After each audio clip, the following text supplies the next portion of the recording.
Noswaith dda, a chroeso I Gwasanaeth o'r Hwyrol Weddi Eglwys Dewi Sant ar Sul y Drindod.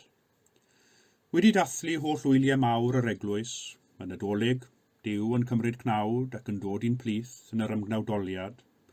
Y Pasg a'r dyrchafael, Iesu Grist yn achub iddyn nhw'r rhyw, ac wedi dathlu'r Silgwyn y Sul diwethaf a dyfodiad yr Ysbryd Glân a genedigaeth yr eglwys, cyrhaeddwn heddiw Sul y Drindod. Coron y flwyddyn eglwysig, sy'n crynhoi ein ffydd yn niw a'i ymwneud â ni. Y Duw, sy'n dad, mab ac ysbryd glân, tri yn un ac un yn dri, yr undod yn y drindod a'r drindod yn yr undod sydd i'w addoli. Trwy nodded y drindod mae'r eglwys yn bod. Heddiw, Sul y Drindod oedd y dwyrnod a phenwyd I nodi camlwyddiant yr eglwys yng Nghymru. I ddeddf dadcysylltu a dadweddoli yr eglwys sefydledig yng Nghymru ddod I rym ar yr 11 ar 20 o Fawrth 1920. Eto ar y cyntaf o Fehefin o'r un flwyddyn, mewn gwasanaeth rhwysgfawr yn eglwys gadeiriol Llanelwy, y gorseddwyd ar chesgob cyntaf Cymru, y parchedicaf Alfred George Edwards, a dechreuodd yr eglwys yn ei gwaith o wasanaethu pobl Cymru nid fel eglwys Loegr yng Nghymru bellach, ond fel yr eglwys yng Nghymru. Eglwys sy'n olrhain ei hanes a'i gwreiddiau yn ôl I fore oes Cymru, a'i ffydd yn isgeidiaeth yr apostolion, a'i bywyd yn nawdd y drindod sanctaidd.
Sanctaidd, sanctaidd, sanctaidd, arglwydd Dduw holl alluog, yr hwn oedd ar hwn sydd I ddod. Caredigion yng Nghrist, yr ydym yn presenoldeb y Duw byw a holl gwmpaini nef, I offrymu ddo trwy ein harglwydd Iesu Grist, ein hyddoliad a'n mawl a'n diolch, I gynyddu mewn gwir wybodaeth o'i gariad mawr tuag atom, ac i'w ras gael dwi'n ffrwyth yn ein bywydau. Yr ydym wedi dod I wrando a derbyn sanctaidd a'r Duw, I geisio grymusol nerth yr ysbryd glân, ac I weddio dros mae'n hunain a thros bawb, fel y derbyniwn y pethau hynny sydd rhaid I ni wrthynt ein lles a'n daioni. Ond yn gyntaf, cyffeswn ein pechodau, a cheisio gan ein tad ei faddeuant a'i dangnefedd. Cyffeswn I Dduw holl alluog, y tad y mab ar ysbryd glân, I ni bechu ar feddwl gair a gweithred. Gadawsom heb ei gwneud y pethau dylasam ei gwneud, a gwneithom y pethau na ddylasam ei gwneud. Gan hynny, gweddiwn ar ei Dduw drigarhau wrthym. Trigarhaed yr holl alluog Dduw wrthym, a maddau ni ein holl bechodau. Gwaredid ni oddi wrth bob drwg, a'n cadarnhau a nerthu ym mhob daioni, a'n dwyn I fywyd tragwyddol. Amen. holl alluog ddew sy'n maddau i bawb sydd yn wir a difeiriol, a drigyrhau wrthych, maddau i chwi a'ch gwared oddi wrth eich holl bechodau, eich cadarnhau a'ch cryfhau ym mhob daioni, a'ch cadw yn y bywyd tragwyddol, trwy Iesu Grist ein harglwydd. Amen. Arglwydd a gorau'n gwefusau, Angenau a fy megad y ddoliant. Dyw brysiau'n canorthwyo, Arglwydd brysur ein cymorth. gogoniant i'r tod ac i'r mab ac i'r ysbryd glon. Megis yr oedd y dechrau y mae ar hon ac y bydd yn wastad yn oes oes oes.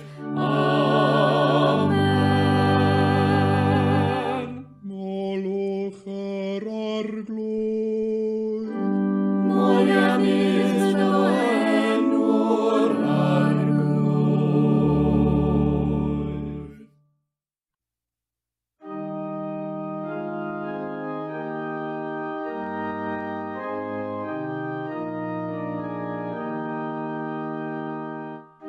Nid oes fel tydi ymysg y duwiau o arglwydd, na gweithredoedd fel dy weithredoedd di.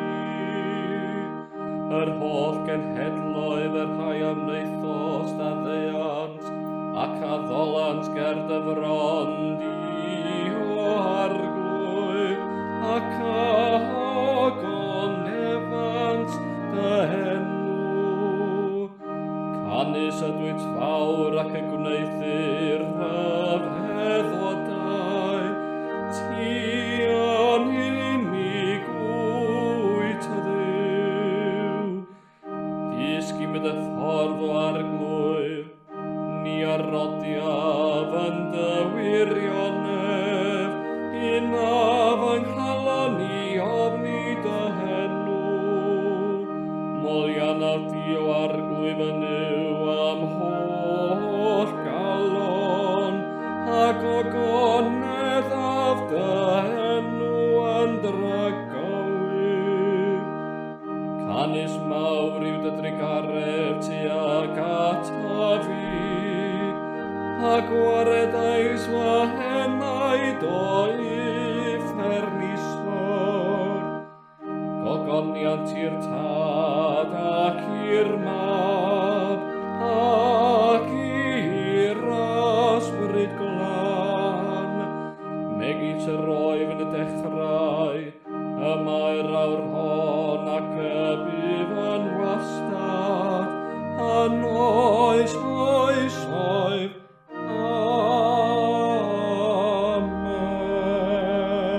Amen.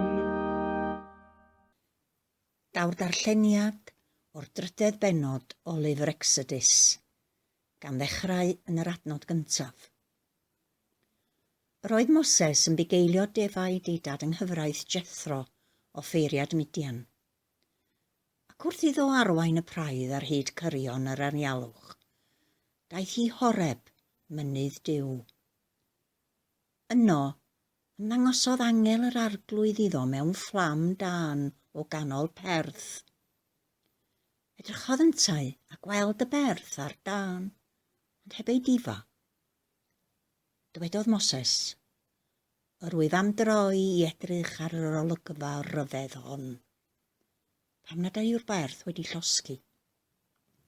Pan welodd yr arglwydd ei fod wedi troi i edrych, galwodd Duw arno o ganol y berth. Moses, Moses, atebodd yntau, dyma fi. Yna dywedodd Duw, paid â dod ddim nes, tyn dy esgidiau oddi am dy draed, oherwydd y mae'r llecyn yr wyt yn sefyll arno yn dir sanctaidd. Dywedodd hefyd, Duw dy dadau wy fi, Duw Abraham, Duw Isaac a Duw Jacob.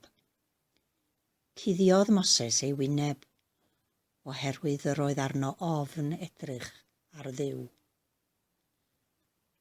Na dywedodd Moses wrth Dduw, os a ddatfeibion Israel a dweud wrthynt, y mae Duw eich tadau wedi fanfon atoch. Beth a ddywedaf wrthynt os gofynant am ei enw? Dywedodd Duw wrth Moses, ydwyf yr hyn ydwyf. Dywed hyn wrth feibion Israel, ydwyf sydd wedi fanfon atoch. Dywedodd Duw eto wrth Moses, dywed hyn wrth feibion Israel. Yr arglwydd, Duw eich tadau, Duw Abraham, Duw Isaac a Duw Jacob, sydd wedi fanfon atoch.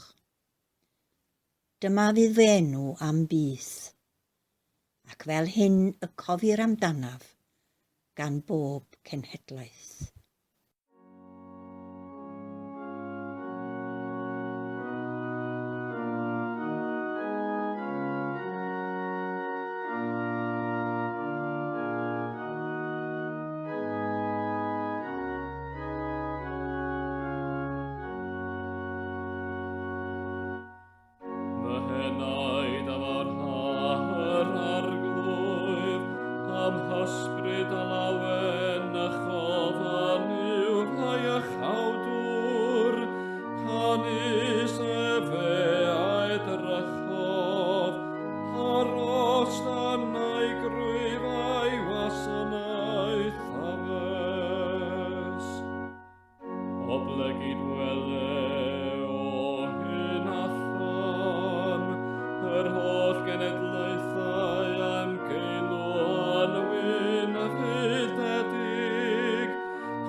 Abraham a'i had yn dragowydd,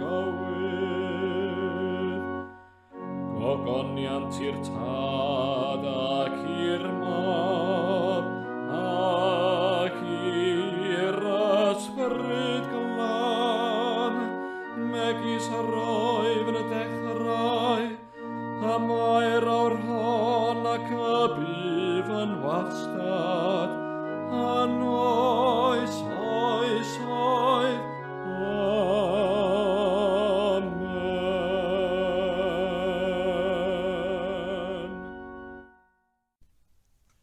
Mae'r ail ddarlleniad yn dod o Efengyl Ioan, pennod 17.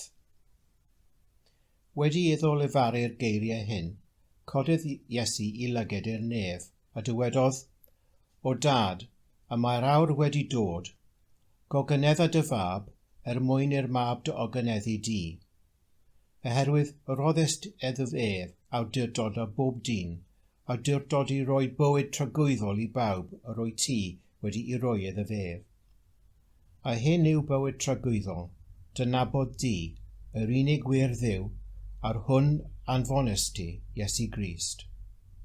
Yr o'i fi wedi dy oganeddu ar y ddeiar drwy orffen y gwaith a roddus dim I i'w wneud. A nawr o dad, goganedda di fy fi ger dyfron dy hun, a'r gogoniant oedd i mi ger dyfron cyn bod y byd. Yr oedd wedi amlygu dy enw i'r dynion a roddest i mi allan o'r byd. Eiddo ti oeddent, ond fe roddest i mi. Y maent wedi cadw dy air di. Y maent yn gwybod y nawr mae o ddiwth y ti a mae popeth a roddest i mi. Oherwydd yr oedd wedi rhoi iddynt hwy y geiriau a roddest ti i mi, y hwythau wedi i derbyn, a chanfod mewn gwirionedd mae o ddiwth y ti y deithym, a chredu mai ti am anfonodd i. Dros dynt hwy yr oedd fi'n gweddio. Nid dros y byd yr oedd yn gweddio, ond dros y rai a roddest i mi, oherwydd eiddo ti ydynt. A mae popeth sy'n eiddo fi yn eiddo ti, ac ar eiddo ti yn eiddo fi. Ac yr oedd fi wedi fy nogoneddu yn ddynt hwy. Nid oedd fi mwyach yn y byd, ond y maent hwy yn y byd. Yr oedd fi'n dod at y ti. O dad sanctaidd, cadw hwy yn ddiogel trwy dy enw, yr enw a roddest i mi, mwyn iddynt fod yn un, fel yr ydyn ni yn un. Dyma derfyn yr ail ddarlleniad.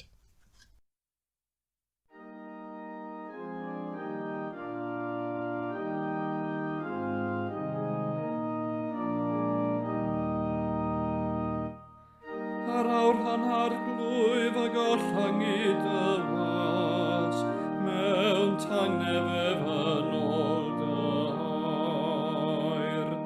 Canis fy llagaid a welodd, dy iachawd dwriaeth. Yr hon a paratoes, ger bron wyneb yr I fod yn oleini o leio'r cenhedloedd, ac yn ogoniant I bobl Israel. Ogoniant i'r tad ac i'r mab, ac i'r ysbryd glân. Megis yr oedd yn y dechrau, a mae'r awr hon ac y bydd yn y wastad, a'n oes oedd. Amen.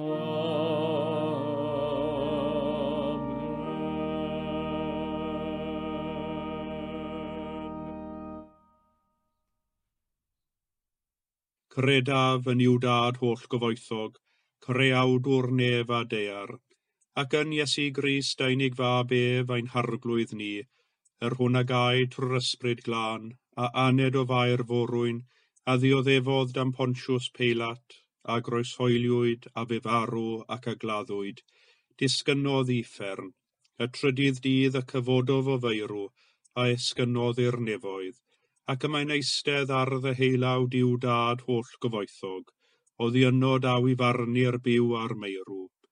Credaf yn yr ysbryd glân, yr eglwys lân gatholig, cymyn y saint, meddeiant pechodau, at gyfodiad y corff, a'r bywyd tragwyddol. Amen.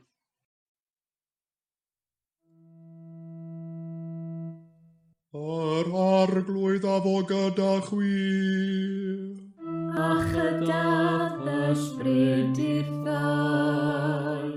Gweddiwn. Arglwydd ti ar hawr ddiw, Crist ti ar hawr ddiw. Arglwydd ti ar hawr ddiw.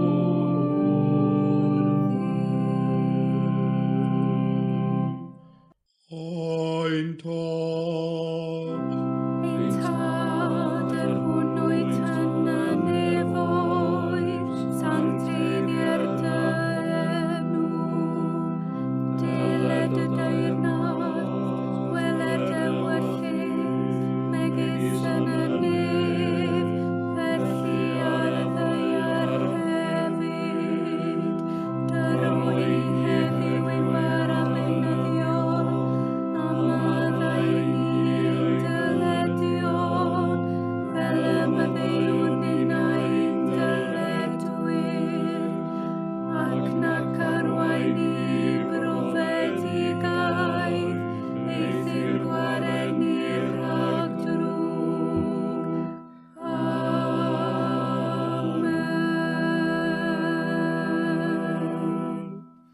Arglwydd dangos drigaredd arnom. A chaniatáu ni dy achawdwriaeth. Gwisg dy weinidogion ag iawnder. A gnad y ddewis bobl yn llawen. Arglwydd cadw dy bobl. A bendithiad y etifeddiaeth. Arglwydd cadw'r frenhines. A rwy'r chynghorwydd o'i ddinek. Arglwydd dy rodangnefedd yn ein dyddiau. Ac amddiffyn ni bydd yn erthol.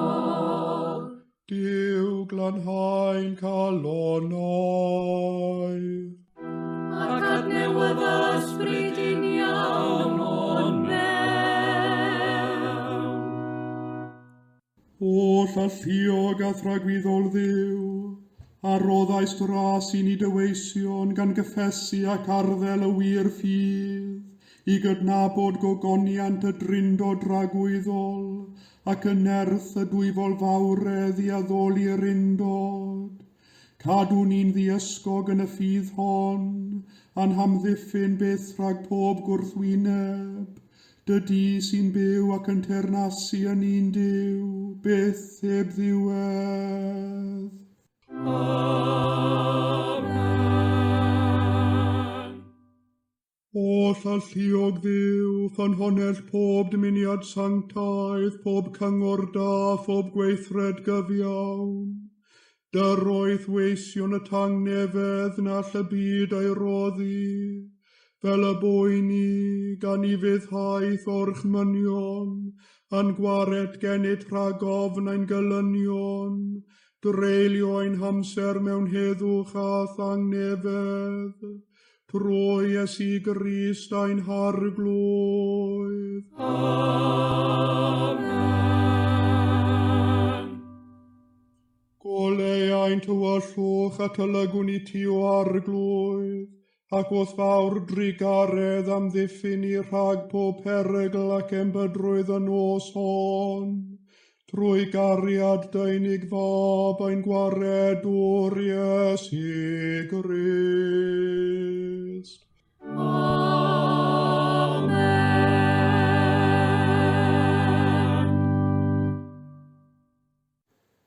Ac felly fe wreiddiwn yn gweddiau y mywyd Duw, sydd wedi ei ddatguddio ei hun i ni yn dri yn un ac un yn dri, yn drindod fendigaid.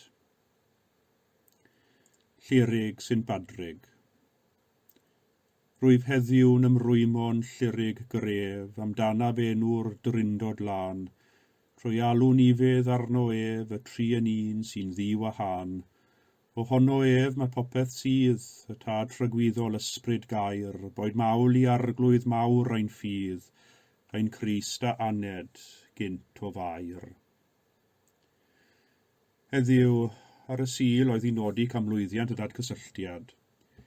Gweddiwn dros yr eglwys yng Nghymru, gan ddiolch am ei hetifeddiaeth gyfoethog sy'n estyn yn ôl i oesau'r y seintiau a ffydd yr apostolion.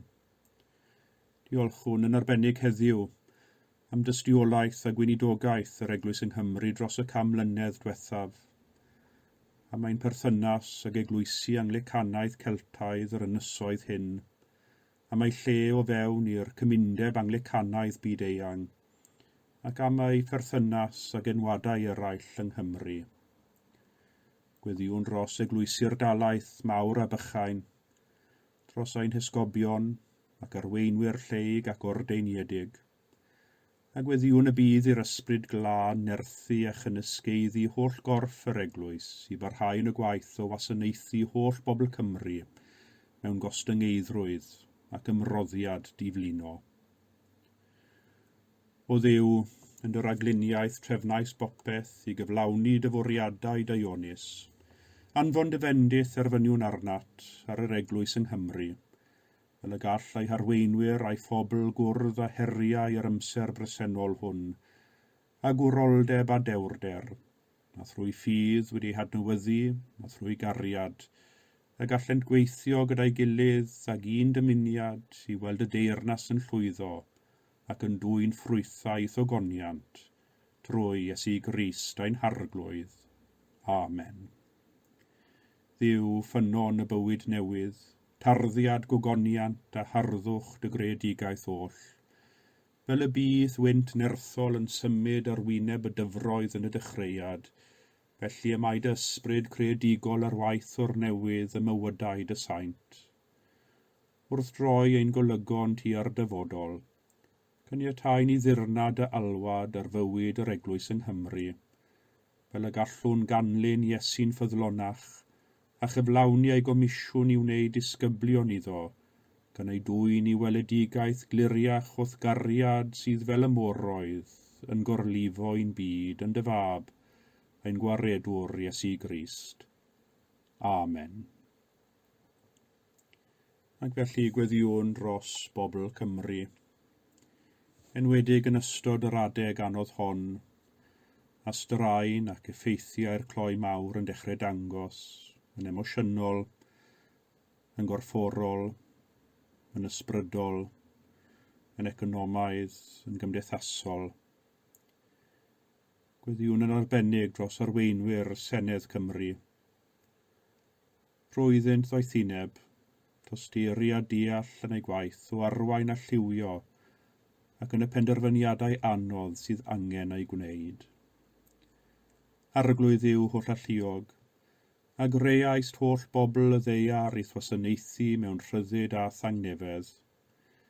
Caniatáu bobl Cymru zel dros gyfiawnder a goddef garwch, fel y bwyn i arfer ein rhyddid yn unol a ddewyllus di, trwy Iesu Grist ein harglwydd.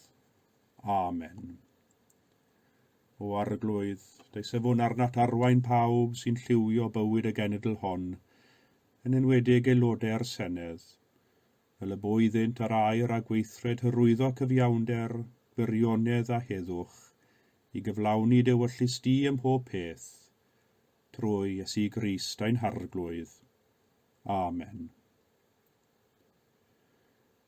Ac felly gweddiwn dros ein byd, dros bob cenedl a hil, a boed i'n gweithredoedd, ein geiriau, yn ffordd o fyw ddangos ein cred fod pob un yn pob man yn frodyr ac yn chwiorydd i ni, bydd bynnag fwy gwlad, ei dinas ei llwyth, bydd bynnag fwy haddysg neu diwylliant, bydd bynnag fwy hamgylchiadau, ei crefydd, ei lliw. Dduw prydferthwch, bu'n gwneithost ni ar dy lun a ddelw dy hun, gan roi ni degwch sydd ond ychydig yn is nag eiddo rangylion, ac yrwyt yn cofleidio pob diwylliant a phob gwlad. Estyn i ni rodd dy ysbryd, fel y gallwn defelychu di, gan groesawu pawb fel brodyr a chwiorydd, plant dyfynwes a dinasyddion ynghyd yn heyrnas cyfiawnder a heddwch, dy fab ein harglwydd a'n gwaredwr Iesu Grist. Amen. Ac mewn ened o ddistawrwydd, gadewch i ni offrymu ein gweddiau personol i'n tad nefol. Enwedig y sefyllfaoedd hynny sy'n peri gofid a phryder i ni.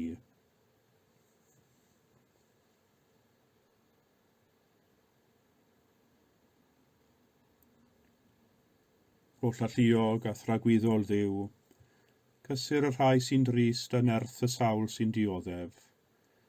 Caniatáu weddiau dy blant sy'n llefain yn ei hembydrwydd y fod atat, ac i bob enaid sy'n drallodus ro dosteri, ro ryddhad, ro adnewyddiad, trwy Iesu Grist ein harglwydd.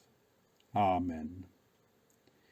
I Dduw'r tad a'n carodd ni, a'n gwneud yn gymeradwy yn yr anwylid, i Dduw'r mab a'n carodd ni, a'n rhyddhau o'n pechodau a'i waed ei hun, i Dduw'r ysbryd glân, sy'n tywallt cariad Duw ar led yn ein cylonau, i'r un gwir Dduw y bo'r holl gariad a'r holl ogoniant, dros amser a hyd dy ragwyddoldeb.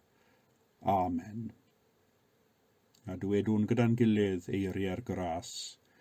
Gras ein harglwydd Iesu Grist, a chariad Duw, a chymdeithas yr ysbryd glân, a fo gyda ni oll, byth bythoedd. Amen.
A hyn yw bywyd rhagwyddol, dydnabod di, yr unig wir Dduw, a'r hwn anfonais ti, Iesu Grist.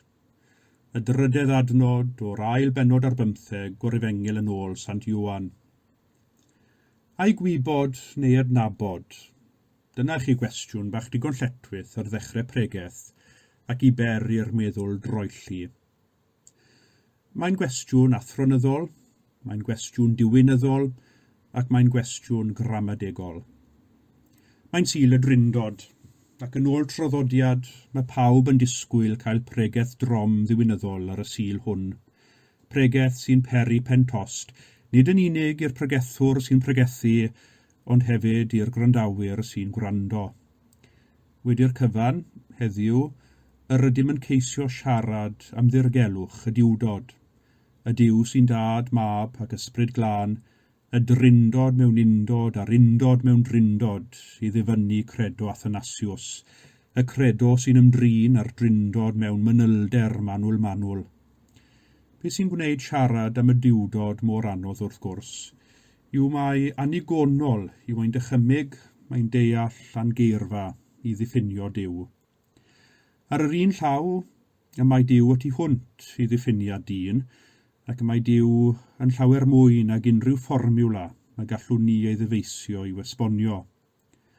Ond ar y llaw arall, mae angen i ni ddweud rhywbeth. Mae angen i ni ddeall rhywbeth o berthynas Duw Dad Iesu Grist a'r ysbryd glân a'i gilydd, a gwaith pob un wrth ymwneud â'r greadigaeth ac yn bennaf a gwaith pob un yn ei ymwneud â'r ddynoliaeth, a chi a fi.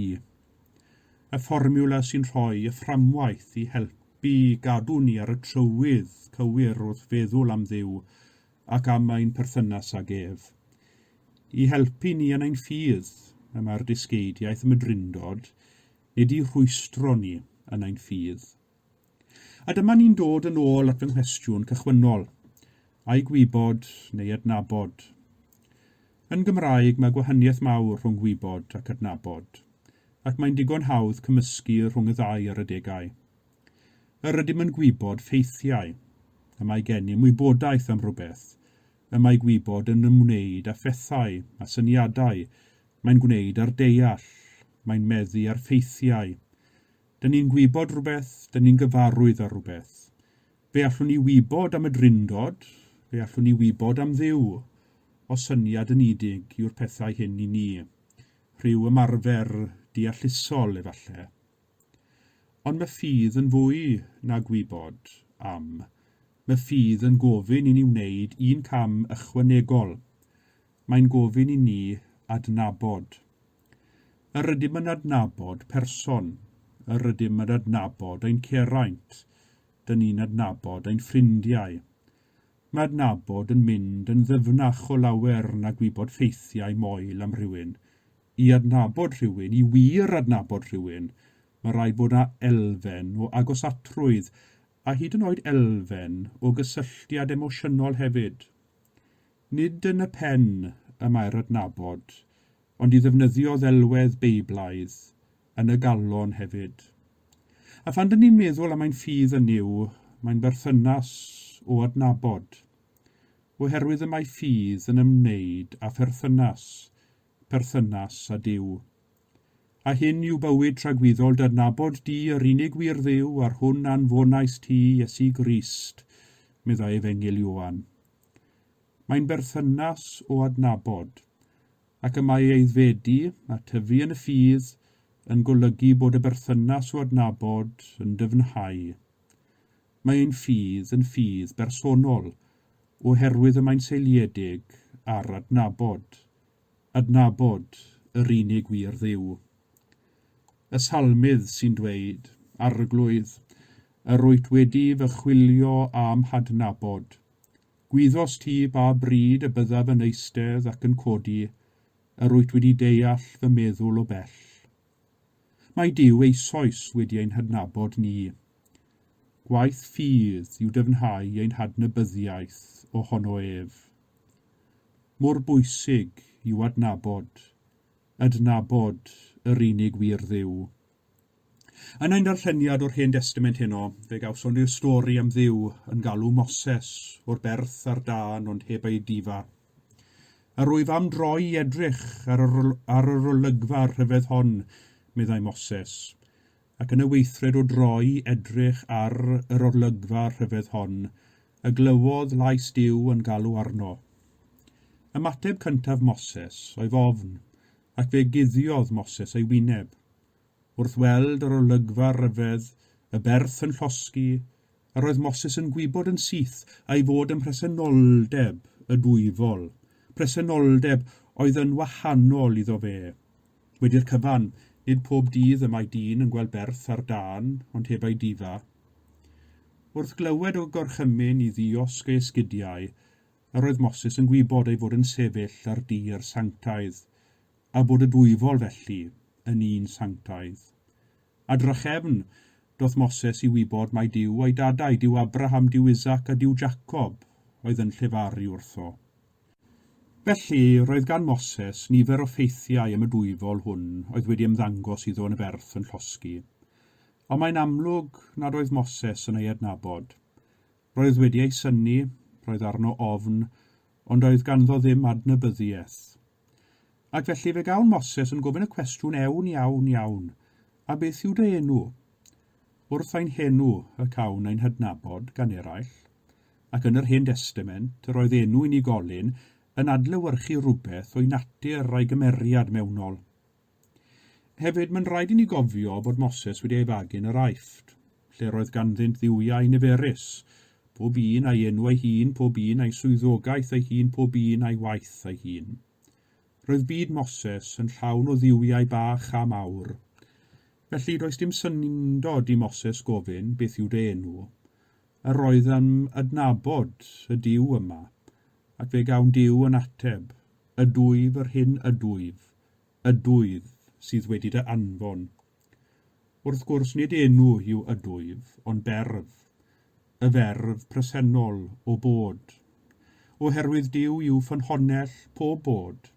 Be yw'r gorffennol, y presennol a'r dyfodol, trwyddo ef meddai Efengil Ioan, y daeth bob peth i fod. Ac roedd rhaid i Moses ddod i adnabod Duw trwy ei weithgaredd yn achub pobl Israel o'i ceithiwed yn yr Aifft, a'i harwain trwy'r anialwch. Cam wrth gam y daeth Moses i adnabod Duw, ac fe ddechreuodd ei berthynas â Duw y foment honno, wrth ymyl y berth, pan roedd Moses wedi ymddiried yn ydwyf yr hyn ydwyf, yn y bod sy'n sylfaen bodolaeth. Ac felly, yn ein darlleniad o'r Testament Newydd o Efengyl Ioan, fe welwn ni Iesu'n rhoi y pwyslais eto ar adnabod, a'r disgyblion yn dod i'w adnabod ef, yn tyfu yn ei hadnabyddiaeth ohono, nid fel y rabi, yr athro da yn unig, ond ei adnabod fel yr un anfonwyd gan Dduw i'r byd, mwyn i'r byd trwyddo ef, ddod i adnabod Duw, a gweld ynddo Duw yn gweithredu i achub unwaith yn rhagor, ond y tro hwn achub trwy'r groes. Mor agos oedd perthynas Iesu a Duw, fe welwn ni fe'n cyfeirio at Dduw yn dad. Yn wir, fe ddysgodd Iesu ni alw Duw yn dad. Trwy Iesu, yr ydym yn dod i adnabod Duw yn dad. Mae'r Drindod yn ymwneud ag adnabod a pherthynas. Y ffordd yr ydym ni'n dod i adnabod Duw. Nid fel y grym mawr, nid fel y berth sy'n llosgi, nid fel fformiwla na chwaith fel set o ffeithiau, ond dod i adnabod Duw yn dad trwy ei fab ac yn nerth yr ysbryd glân. Beth yw ffydd? Beth yw ffydd yn y Drindod, ond perthynas? Perthynas sy'n seiliedig ar adnabod. D'adnabod di, yr unig wir Dduw, Tad, Mab ac Ysbryd Glân. Amen.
Tang nefedd Duw, yr hwn sydd uwchlaw pob deall, a gadwai'ch colonnau a'ch meddyliau yng ngwybodaeth a chariad Duw, a'i fab Iesu Grist ein harglwydd, a bendith Duw holl alluog, y Tad, y Mab a'r Ysbryd Glân, a fo'n eich plith ac adrigo gyda chwi yn wastad.